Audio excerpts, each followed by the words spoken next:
So last night I went to see the film Anna Karenina at the cinema. It just came out here in Norway.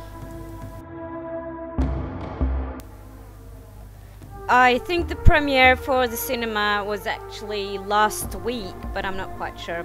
It hasn't been out at the cinema for very long, at least.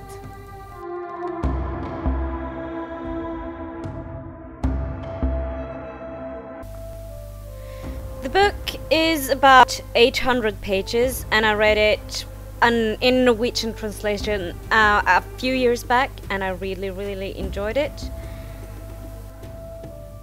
However, I actually thought it could with a little bit more maybe editing, because at the end it was a bit slow, and I was hoping for it to be shorter, and I was thinking that, oh, it should have ended now, but it went on.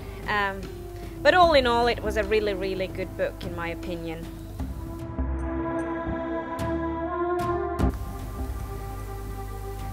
This is the story about the affair between the wealthy aristocrat Anna Karenina and Count Vronsky.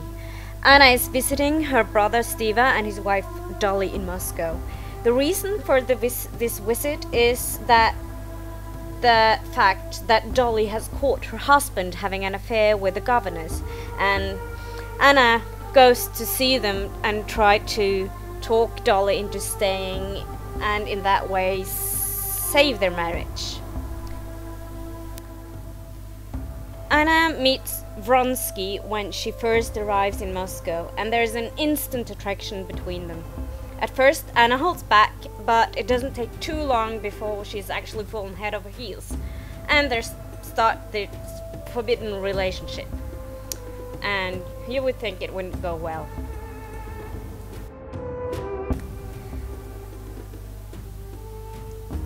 Anna Karenina is played by Keira Knightley, and I think she does an excellent interpretation of her character. She's a wife and mother, and she's married to this pinched and prim governmental officer, Alexei Karenin.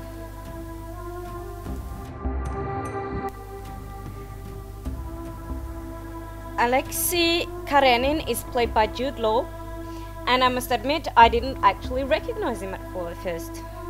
He too plays his character very well. I think he gives Alexei Karenin just the stiff and arrogant image that I had in mind when I read the book.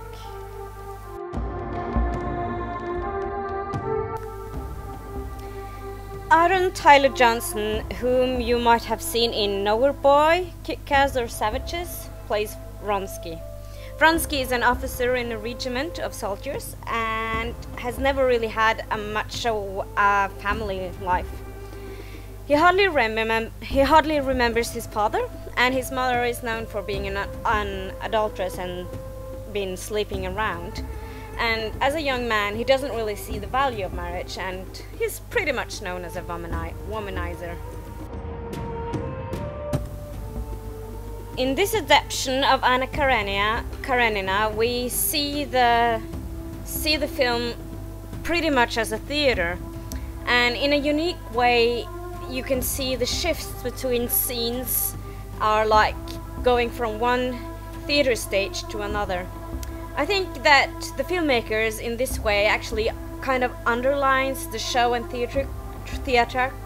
theatrically of the high society where this all takes place, and how you can see the norms and the hypocrisies of the public life and how conspicuous that is. Another thing I think this story tells is how different men and women are treated for adultery.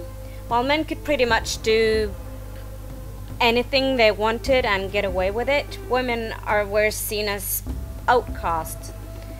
And this is very visible by the fact that after leaving her husband, Anna isn't even allowed to see her own son. All in all, I think this is a really nice film. I really enjoyed it. I don't think it's the kind of film I'd like to see more than once, but it was a really nice film, and I'm really glad I went to see it. And I also would like to hear what you guys think about the film, so please leave a comment, and I see you guys later.